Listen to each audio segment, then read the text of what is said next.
cowboys and vegetarians don't necessarily always see eye to eye. Mm-hmm. I mean, I'm in the cow business, so... Sure. And so I found out the other day that they had done some studies, and it turns out that they found that plants feel pain. Pain. No, I didn't know that. Yes. Mm-hmm. And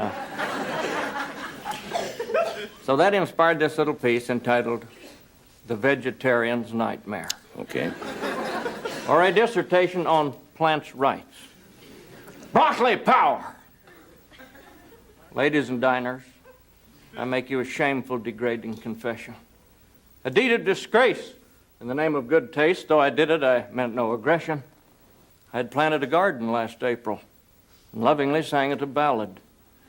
But later in June, beneath the full moon, forgive me, I wanted a salad. So I slipped out and fondled a carrot, caressing its feathery top. With the force of a brute, I tore out the root, and it whimpered and came with a pop. And laying my hand on a radish, I jerked, and it left a small crater. Then with the blade of my true value spade, I exhumed a slumbering tater.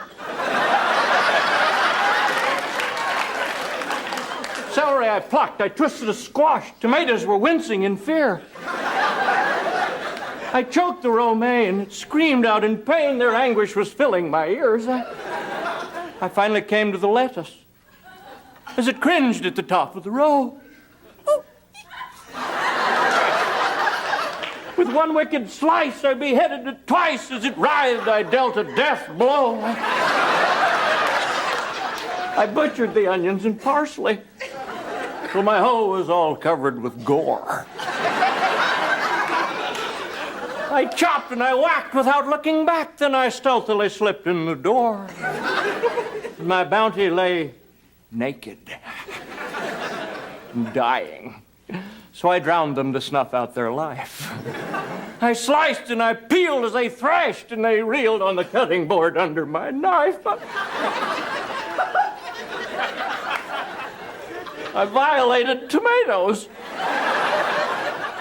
so their innards could never survive. I grated and ground till they made not a sound, then I boiled the tater alive.